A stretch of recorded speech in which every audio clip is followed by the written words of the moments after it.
وحشتوني، عاملين ايه؟ ايه الاخبار؟ انا عارفه خلاص ان احنا دخلنا على الامتحانات وفي مننا بدأ. بس جايه اشكركم بجد. كل فيديو هقعد اشكر لكل البنات اللي بتدخل تكلمني على الانستجرام وتقعد تكتب لي كومنتات حلوه، وكمان مسجات بتدخل في الدي ام، وانا بجد برد عليكم ومش بتاخر على اي حد. بجد مسجاتكم دي بتفرحني جدا. فالمهم بقى قلت لازم اصحى النهارده ولازم اصور لكم. والفيديو بقى بتاع النهارده، بصوا انا مش هرغي معاكم كتير، هندخل في الفيديو على طول.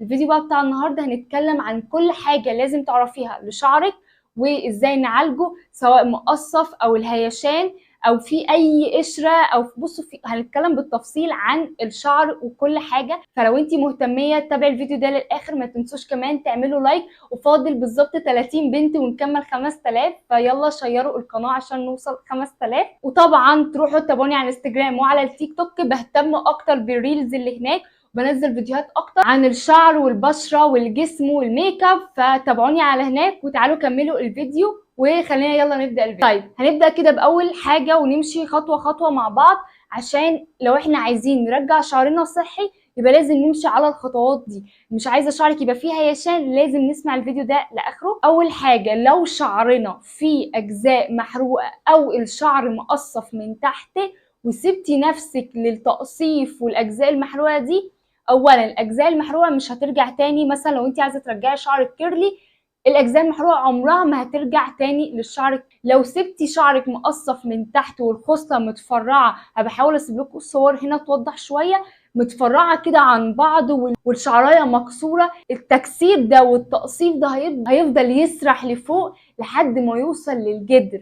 فاحنا ليه نوصل للمرحله دي؟ ما احنا ممكن نقص. تاني حاجه معانا ان احنا نوقف حراره على قد ما نقدر.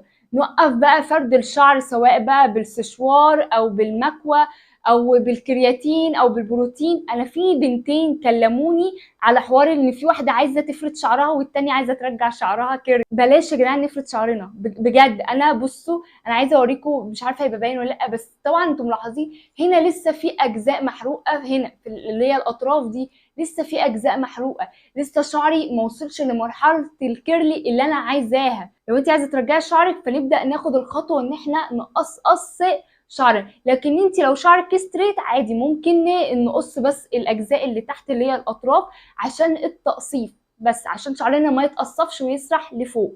تالت حاجة، موضوع القشرة. ناس كتير قوي كتبت لي كومنتات، يا ساندي احنا عايزين نستخدم حاجة للقشرة وحاجات كتير للقشرة. انا هجيب لكم ارخص حاجة. بصوا، انتوا هتروحوا الصيدلية هتقولوا له عايزة شامبو للقشرة. اللي انا اعرفه شامبو واحد هو اسمه نيزا بيكس، هبسيب لكم الصورة بتاعته هنا. اسباب القشرة بتيجي من ايه؟ الاسباب المشهورة عامة، اول حاجة المية السخنة. لو انت بتغسلي شعرك كل يوم او اكتر من مرتين في الاسبوع هيطلع لك قشرة. وكمان لو المية السخنة هيطلع قشره. لو جبتي الحمام الكريم والبلسم على فروه راسك هيطلع قشره. او اي كريم مرطب انت بترطبي بيه شعرك على فروه راسك هيطلع لك قشره. فدي كده الاسباب المشهوره شويه ايه عن موضوع القشره، ايه اسبابها. رقم 4، نستخدم شامبو فيه سلفيت. نقاش في حوار ان الشامبو السلفيت بيجيب بقى سرطان والكلام ده، بجد مفيش الحوار ده، بجد مفيش الحوار ده خالص. شامبو فيه سلفيت بنستخدمه مره واحده في الاسبوع. ليه بقى؟ علشان ينظف فروه الراس بقى من التراكمات، سواء بقى حمامات كريم جت غصب عنك، سواء شامبو متراكم انت ما خدتيش بالك انك تغسلي شعرك كويس، سواء مثلا زيوت موجوده ملهاش اي 30 لازمه في فروه راسك. لو انت عامله حمام زيت وشعرك ما غسلتوش حلو، ده برضو هيخلي فيه تساقط. فلازم نستخدم شامبو فيه سلفيت علشان ينظف فروه الراس مش اكتر. رقم 5، واللي كتير قوي ولسه واحده امبارح كاتبالي عايزه حاجه لشعر في مساميته عاليه. مفيش حاجه يا جدعان اسمها في مساميه عاليه ومساميه واطيه ومساميه منخفضه. مفيش الكلام ده كل ده اختراعات، كل ده اشاعات الناس طلعتها زمان والناس صدقتها ولسه مقتنعه بيها لحد دلوقتي. رقم 6، الهيشان. لو انت بتعاني من الهيشان فانسب حل ليكي هو الحمامات الكريم. رطبي بالحمامات الكريم وقت الشاور عشان تستفادوا من الحمام الكريم كويس جدا. بعد ما تغسلي شعرك بالشامبو والبلسم، يعني نزلي الميه اللي في شعرك، نزلي على قد ما تقدري. ولو تعرفي تجيبي تيشيرت قط تنشفي شعرك شويه وتخليه مندي وابدأي حطي الحمام الكريم. دي انسب واحلى حاجة ممكن تعملوها، والطريقة دي حلوة جدا وهتفيدكم جدا وكده ان فعلا شعركم قلل هيشان، بس طبعا مع الاستمرار، مش نعمل مرة حمام كريم و10 لا. فالحمام الكريم وظيفته ان هو بيرطب الشعر، بيخلي الشعر مترطب لمدة اطول، وبيقلل كمان الهيشان.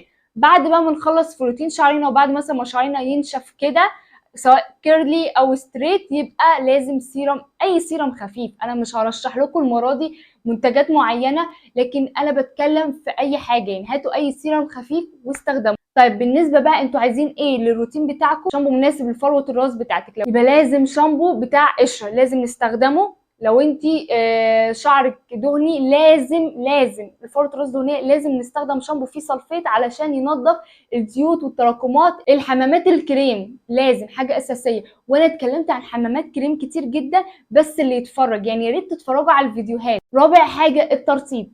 لو انت شعرك كيرلي فانت بتستخدمي ليف ان، لو انت شعرك ستريت فانت بتستخدمي سيرم خفيف او اي كريم برضو ترطبي بيه شعر. ومعلومه اخيره برضو ان الشعر الكيرلي ملهوش منتج معين، يعني مفيش مثلا الشامبو كذا للشعر الستريت والشامبو الكذا للشعر الكيرلي، مش الكلام ده خالص. اي شامبو واي بلسم اي حمام كريم مناسبين للشعر الستريت والشعر الكيرلي وكمان الشعر. وبالنسبه لتسريح الشعر، لما نيجي نسلك شعرنا، سلكي وانتي جوه الشاور وعلى شعرك البلسم او الحمام اولا شعرك مش هيقع كتير، وكمان التسليك هيبقى سهل. سلكي من تحت وطلعي على فوق. بالنسبه للناس اللي بتشتكي من التساقط، طيب بالنسبه للناس اللي شعرها كيرلي، يعني دي اكتر ناس اصلا بتشتكي وتيجي في الاخر تقول ده بسبب منتج كذا او بسبب حاجه احنا استخدمناها. طيب مفيش منتج بيوقع الشعر طول ما الحاجه بعيده عن فروه الراس، والحاجه الوحيده اللي بتيجي على فروه الراس هي الشامبو وبس. اي حاجه تانية من عند الودن لحد الاخر. اما الشعر ده يا ساندي اللي بيقع وقت الشاور بيجي من ايه؟ بيجي لو احنا شعرنا كيرلي فاحنا بنقعد مثلا اسبوع او 6 ايام او 5 ايام على حسب طبعا طبيعه شعرك مش بنسرحه. فطبيعي لما تيجي تغسلي شعرك هتلاقي كميه شعر وقع، والمعدل الطبيعي لتساقط الشعر من 100 ل 150 شعرايه في اليوم، فده عادي جدا وموجود عند كل الناس. طيب لو انا عايزه مثلا اطول شعري واهتم بيه واستخدم زيوت، هاتي زيوت حتى لو من عند العطار، يعني هاتوا زيوت من عند العطار بس تكون حاجه مضمونه، ما نروحش نجيب اي حاجه وخلاص. وانسب حاجه واحلى حاجه بتطول الشعر هو الروزماري. الروزماري خفيف، بنجيبه من العطار ب5 جنيه، كيس مليان بجد، بيديني كيس مليان قوي، وبغلي منه شويه واحطه في ازازه بخاخه وابدا ابخ على فروه راسي واعمل لها مساج وابدا ادخل اغسله واطلع. لو انا بغسل شعري مرتين في الاسبوع فبعمل مرتين حمام زيت في الاسبوع، ولو بغسله مره بعمل مره واحده. وده كده كل حاجه محتاجين نعرفها عن الشعر او محتاجين نعالجه ازاي. وبس كده، اتمنى نكون استفدنا، ولو عندكم اي سؤال اكتبوا لي تحت في الكومنتات، واشوفكم على خير في الفيديو اللي جاي. باي باي.